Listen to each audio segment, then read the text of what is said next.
அஸ்ஸலாமு அலைக்கும். எல்லாரும் எப்படி இருக்கீங்க? நல்லா இருக்கீங்களா? ஈத் விலாக் போடுறதுக்கு ரொம்பவே லேட் ஆயிடுச்சு. எல்லாருமே வீடியோ போட்டிருப்பாங்கன்னு நினைக்கிறேன். நான் தான் கடைசின்னு நினைக்கிறேன் நான். குழந்தைங்களுக்கு ஸ்டடி அப்புறம் எக்ஸாம் ரொம்ப பிஸியாக போய்கிட்டு இருந்துச்சு. அதனால தான் வீடியோ எடிட் பண்ணி வச்சுருந்தேன். ஆனால் வாய்ஸ் ஓவர் கொடுக்குறதுக்கு எனக்கு சுத்தமாக டைம் இல்லை. அதனால் கொஞ்சம் லேட் ஆயிடுச்சு. இது ஈதுக்கு முதல் நாள் எடுத்த வீடியோ. மறுநாள் ஈது இருக்குமா என்னன்னு தெரியும்னு சொல்லிட்டு ஒரு டவுட்டில் தான் இருந்தோம். நோன்பு லாஸ்ட்டு 3 நாளைக்குள்ளே ரொம்ப டயர்டாக வந்துடுச்சு. ரொம்பவே வெயில், சரியான வெயில் இங்கே. அன்னைக்குன்னு ஈதுக்கு முதல் நாள் கொஞ்சம் கூலிங்காக கிளைமேட்டுமே சூப்பராக இருந்துச்சு.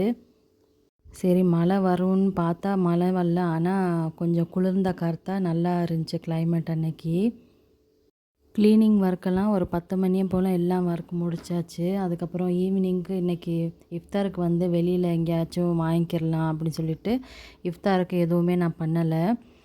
ஜைனப்க்கு சரி மெஹந்தி மட்டும் போட்டு விட்டுறலாம் பேக் ஹேண்ட்லன்னு சொல்லிட்டு அதை போட்டு விட்டுக்கிட்டு இருந்தேன். அப்படியே கொஞ்சம் பஜாருக்கும் கிளம்பிட்டோம் நானும் ஜிஷானும். என்ன தான் நம்ம லிஸ்ட்டு போட்டு வாங்கினாலும் அந்த ஈதுக்கு முதல் நாள் ஒரு சின்ன சின்ன பொருள்லாம் மிஸ்ஸிங்காக இருக்கும். அதை வாங்குறதுக்கு நானும் ஜிஷானுமே கிளம்பி போயிட்டோம். கொஞ்சம் கொஞ்சம் சாமான் தான், குலாப் ஜாமுன் பாக்கெட்டு, அப்புறம் ரவை பாக்கெட், அப்புறம் சேமியா பாக்கெட் இதெல்லாம் வாங்க வேண்டியது இருந்துச்சு. அதெல்லாம் விட்டு போச்சு. சரி அதை வாங்கிட்டு வந்துடலான்னு சொல்லிட்டு சிக்கனுமே வாங்கிட்டு வந்துடலாம். அப்புறம் முதல் நாள் வாங்கினா கொஞ்சம் ரிலாக்ஸாக இருக்கும் இல்லையா? ஈத் அன்னைக்கு ரொம்ப டென்ஷன் எடுக்க தேவையில்லை. அதனால் நானும் ஜிஷானுமே கிளம்பி போயிட்டோம். ஏன்னா இவங்க வர்றதுக்கு ரொம்ப லேட் ஆகும். அதனால் நானுமே போயிட்டேன். ஃபஸ்ட்டு சிக்கன் தான் அங்கே ஆர்டர் பண்ணியாச்சு. அப்புறம் நாங்கள் கொஞ்சம் திங்ஸ் எல்லாம் வாங்க வேண்டியது இருந்துச்சு. மல்லித்தழை, புதினா அங்கே பஜாரில் கொஞ்சம் ஃப்ரெஷ்ஷாக கிடைக்கும் இல்லையா? அதனால் அதை மட்டும் அங்கே வாங்கிட்டு வந்துட்டேன். மற்றபடி சாமான்லாம் வெங்காயம், தக்காளி, பச்சை மிளகாலாம் எங்கள் வீட்டுக்கு பக்கத்தில் ஹைடோவில் நல்ல சீப் அண்ட் பெஸ்ட்டாக கிடைக்கும். இதை மட்டும் அங்கே நல்லா ஃப்ரெஷ்ஷாக கிடைக்கும் இல்லையா? மல்லித்தழை, புதினா, அதனால் அங்கே வாங்கியாச்சு. இஃப்தாருக்கு கொஞ்சம் ஸ்ட்ராபெர்ரி மில்க் ஷேக் வாங்கிடலான்னு சொல்லிட்டு வாங்க போயிருந்தோம். ஸ்ட்ராபெர்ரி மில்க் ஷேக் இந்த கடையில் ரொம்ப சூப்பராக இருக்கும். நல்லா க்ரீமியாக நல்லாயிருக்கும் டேஸ்ட்டு. நான் 2-3 தடவை ட்ரை பண்ணேன்னா. மாஷா அல்லா கடைசி இஃப்தார் நல்லபடியாக நோன்பு திறந்துட்டோம். நோன்பு திறந்துட்டு தொழுதுட்டு அப்படியே புற பார்த்துட்டு துவாவும் ஓதிட்டோம்.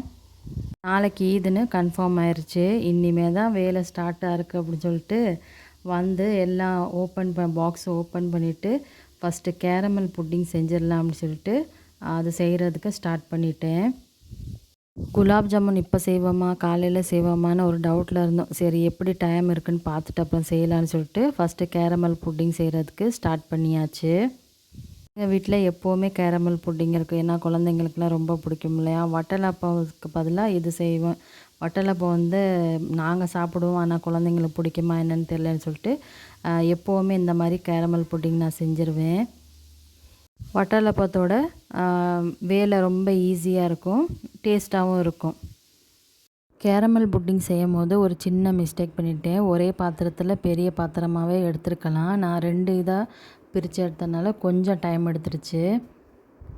ஒரு சைடில் கேரமல் புட்டிங்க்கு ரெடி ஆகிக்கிட்டு இருந்துச்சு. இந்த சைடில் குனாஃபாவுக்கு ரெடி பண்ணிக்கிட்டு இருந்தேன். குனாஃபா முதல்ல ஒரு வாட்டி நான் ட்ரை பண்ணியிருக்கேன். ஆனால் அது ஒழுங்காக வரல. இந்த தவணை குனாஃபா மேலே ஃபோக்கஸாக இருக்கணும், நல்ல கவனமாக செய்யணும்னு சொல்லிட்டு இந்த தவணை எப்படியாச்சும் குனாஃபா செஞ்சு இவங்களுக்கு சாப்பிட வைக்கணும்னு சொல்லிட்டு ரொம்ப கவனமாக நான் செஞ்சுக்கிட்டு இருந்தேன்.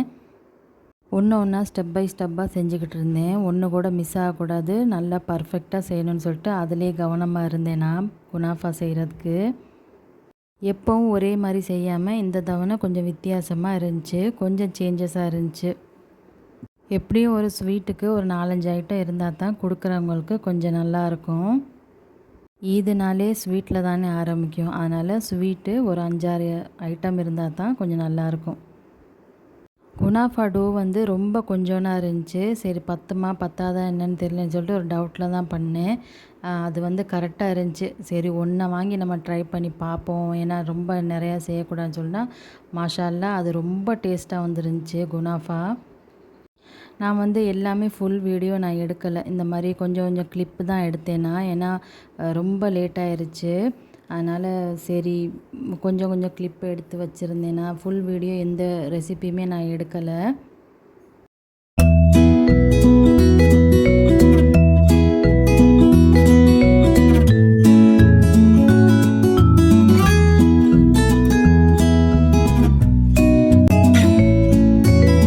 ஒரு சைடில் குனாஃபா ரெடி ஆகிக்கிட்டு இருக்கும் போதே குலாப் ஜாமுனே செஞ்சு வச்சிடலான்னு சொல்லிட்டு, ஏன்னா காலைல சுத்தமாக டைம் இருக்காது இல்லையா, அதனால் இதையுமே ரெடி பண்ணி வச்சிடலான்னு சொல்லிட்டு மாவு பிசைஞ்சு வச்சிடலாம் அப்போ டைம் இருந்தனால இதையுமே செய்கிறதுக்கு ஸ்டார்ட் பண்ணிட்டேன். குனாஃபாவுக்கு பெரிய டாஸ்க் என்னென்னா இந்த மாதிரி திருப்பி போடணும். திருப்பி போடும்போது கொஞ்சம் சொதப்பிருச்சு, இருந்தாலும் பரவாயில்ல, நல்லாவே இருந்துச்சு. அவ்வளவா ஒன்றும் உள்ளே உள்ள சீஸெல்லாம் எல்லாம் வெளியே வரல, கொஞ்சம் சொதப்பிருச்சு, பரவாயில்ல. முதல் நாள் வந்து என்னென்ன செஞ்சேன்னா, இப்போ caramel pudding, kunafa, gulab jamun ready பண்ணிக்கிட்டு இருக்கேன். இன்னும் என்னென்ன வேலை இருக்கோ எல்லாமே ரெடி பண்ணி வச்சிடலான்னு சொல்லிட்டு அதையுமே திங்க் பண்ணிக்கிட்டு இருந்தேன்.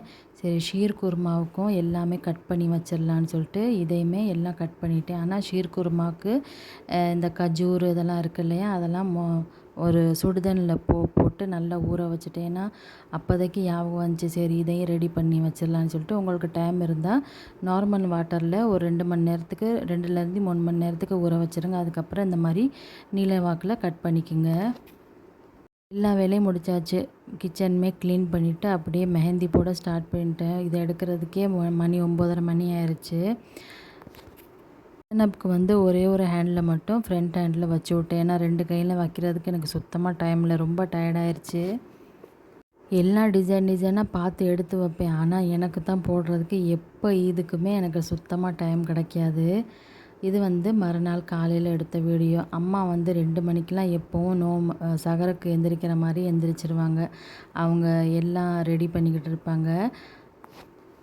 அம்மா ஃபஸ்ட்டு எடுத்தோடனே கேசரி தான் கிண்டிக்கிட்டு இருந்தாங்க. அதுக்கப்புறம் ஒரு இட்லி ஒரு சைடில் இட்லி அவிச்சிக்கிட்டு இருந்தாங்க. நான் வந்து ஷீர் குருமா செஞ்சு வச்சிடலான்னு சொல்லிட்டு அதுக்கு நான் ரெடி பண்ணிக்கிட்டு இருந்தேன். இருக்கிறதுலே பெஸ்ட் அண்ட் சிம்பிள் ஈஸியும் கூட இந்த ஷீர் குருமா ரெசிபி. ரொம்பவே சிம்பிள், ஆனால் டேஸ்ட் வைஸ் ரொம்பவே நல்லா இருந்துச்சு. இந்த ரெசிபியுமே நான் ஃபுல்லாக எடுக்கலை. இன்ஷா அல்லாஹ் இன்னொரு வீடியோவில் நான் ஃபுல்லாக ரெசிபி எடுத்து நான் உங்களுக்கு வீடியோ அப்லோட் பண்ணுறேன். ரொம்பவே டேஸ்ட்டாக இருந்துச்சு ஷீர் குருமா. நான் ஃபஸ்ட் டைம் ட்ரை பண்ணேன்னா. ஆல்மோஸ்ட் எல்லா வேலையும் முடிச்சாச்சு. இவங்களுமே தொழுகைக்கு கிளம்பிட்டாங்க. இவங்களுக்கு கொஞ்சம் ஷீர் குருமா வெறும் வகுத்தில் அனுப்பக்கூடாது இல்லையா தொழுகைக்கு, அதனால் கொஞ்சம் ஷீர் குருமா கொடுத்துடலான்னு சொல்லிட்டு கொடுத்தாச்சு. அவனுமே சாப்பிட்டுக்கிட்டு இருந்தான். எங்கள் வீட்டு பக்கத்தில் உள்ள பள்ளியில் வந்து 7 மணிக்கெலாம் தொழுகை வச்சுட்டாங்க.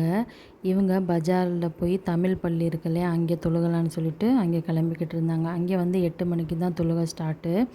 அதனால் இவனுமே அங்கேயே போயிட்டான் அவங்க பப்பாவோட. இவங்கள இங்கே அனுப்பிவிட்டு இனி தான் வேலை ஸ்டார்ட்டாக இருக்கும். ஏன்னா கொடுக்குறவங்களுக்கு எல்லாம் கொடுக்கணும் இல்லையா, இதுதான் பெரிய வேலை. செஞ்சிடலாம் கூட, ஆனால் அந்த கொடுக்குறது தான் எல்லாத்துக்கும் கரெக்டாக எடுத்து வச்சு கொடுக்குறது தான் ரொம்ப பெரிய வேலையாக இருக்கும். இவங்கள அனுப்பி வச்சுட்டு அப்படியே கீழே இறங்கி வந்தாச்சு. இங்கே நல்லா கேசரியுமே நல்லா செட் ஆகி வந்துருச்சு. அம்மா வடை போட ஸ்டார்ட் பண்ணிட்டாங்க. இப்போ எல்லாமே ரெடி ஆயிடுச்சு. இப்போ பரிமாறுறதான் பாக்கி. எல்லாருக்குமே கொடுக்க வேண்டியவங்களுக்கெல்லாம் தனித்தனி பிளேட்டில் எல்லாமே செட் பண்ணி வச்சாச்சு. அம்மா ஒன்று ஒன்றா எடுத்து கொடுத்துக்கிட்டு இருந்தாங்க. நான் இங்கே கொடுக்குறவங்களுக்கு எல்லாம் கொடுத்துட்டு வந்துட்டேன்.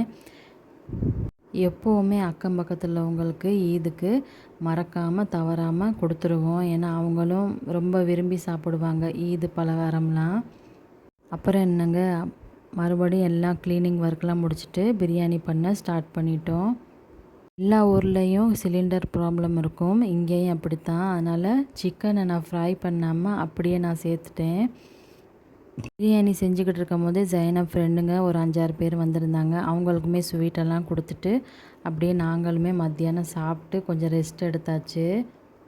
ஏன்னா ரொம்ப டயர்டாக இருந்துச்சு. முதல் நாள் நைட்லேருந்தே சுத்தமாக தூக்கம் இல்லையா, அதனால் ரொம்ப டயர்டாக இருந்துச்சு. அதனால் மற்ற வீடியோலாம் எதுவும் நான் எடுக்க முடியலை. இது வந்து மறுநாள் எடுத்த வீடியோ. மறுநாள் வந்து இவங்க மாமா வீட்டில் வந்து இன்வைட் பண்ணியிருந்தாங்க. மத்தியானத்துக்கு இங்கே வந்து லஞ்சுக்கு வந்துருங்கன்னு சொல்லிட்டு, அது கொஞ்சம் ஸ்வீட்லாம் வாங்கிட்டு போகலான்னு சொல்லிட்டு பேக்கரிக்கு போயிருந்தோம். வீடியோ உங்களுக்கு பிடிச்ச மாதிரி இருக்குமா என்னன்னு தெரில. பிடிச்ச மாதிரி இருக்குன்னு நம்புகிறேன். அவ்வளோதாங்க இந்த வீடியோ பிடிச்சிருந்தா லைக் அண்ட் ஷேர் சப்ஸ்கிரைப் பண்ணிக்கோங்க. இன்னொரு நாளைக்கு வேறு ஒரு வீடியோவில் பார்க்கலாம். அஸ்ஸலாமு அலைக்கும்.